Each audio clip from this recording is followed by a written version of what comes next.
रायगड जिल्ह्याच्या रोहा तालुक्यातील तांबडी येथील 20 जुलै 2020ला मुलीवर अत्याचार आणि खून प्रकरणी केस फास्ट ट्रॅकवर असून सुद्धा 5 ते 6 वर्षांनी निकाल लागला, तोही धक्कादायक। दिनांक 8 मेला सर्व आरोपींची निर्दोष मुक्तता झाली। ही केस राज्याचे सुप्रसिद्ध वकील उज्ज्वल निकम हे सरकारतर्फे पाहत होते, तरी सुद्धा आरोपी निर्दोष मुक्त झाले व लोकांमध्ये संतप्त प्रतिक्रिया व्यक्त होत होत्या। त्या अनुषंगाने सकल बहुजन समाजाकडून शासन आणि प्रशासन विरोधात आक्रोश मोर्चा काढण्यात आला होता।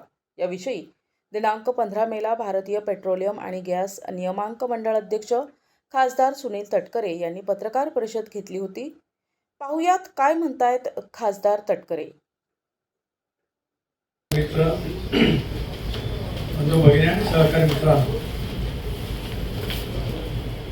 आज विशेष पत्रकार परिषद मी एवढ्यासाठीच बोलवली की काही वर्षापूर्वी अत्यंत दुर्दैवी निर्दयनीय घटना आपल्या तांबडीच्या परिसरामध्ये झाली आणि आपल्या एका तरुण भगिनीला त्यावेळेला दुर्दैवाने आपला प्राणही गमवावा।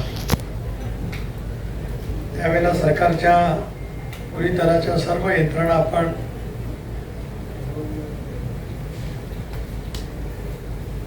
पूर्ण गतीने कामाला त्या ठिकाणी लावल्या आणि विशिष्ट कालावधीमध्येच पोलीस दलाने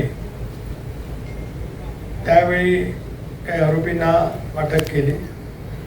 राज्य सरकारकडे आपण विशेष विनंती केली, कारण गेले अनेक वर्ष राज्याच्या मध्ये दहशतवाद विरोधी असेल किंवा अशा पैकी निंदनीय घटना घडल्याच्या नंतर त्या ठिकाणी काही शासनाच्या वतीने खटले चालवायचे असतील तर प्रख्यात वकील ॲडव्होकेट उज्ज्वल निकम यांची नेहमीच नियुक्ती करण्यात आली होती आणि उज्ज्वल निकमांनी त्यांच्या प्रखर युक्तिवादातून अत्यंत विकृत मनोरुचीच्या दोषी आरोपींना साधा ती सेशन कोर्टामध्ये असेल, उच्च न्यायालयामध्ये असेल, त्याच्यावरती शिक्कामोर्तब करण्यामध्ये निश्चितपणाने यश मिळवलं होतं। मडगावच्या या सेशन कोर्टामध्ये सुद्धा या दृष्टिकोनातून ॲडव्होकेट उज्ज्वल निकम यांची नियुक्ती झाली। त्यांनी प्रकारे युक्तिवाद केला। पोलिसांनी मी जी माहिती घेतली उज्ज्वल निकमांच्याकडून, कारण ते ज्यावेळेला यायचे त्यावेळेला मी किंवा नामदार आदिती आम्ही त्यांच्या नेहमी संपर्कात असायचो। काही वेळेला तारखाही नावात गेलेल्या होत्या, परंतु त्या वेळेला ते माहिती द्यायचे की आज काय काय पद्धतीने कशाच्या वरती कुठल्या पुराव्याच्या वरती आधारित त्या ठिकाणी युक्तिवाद झाला।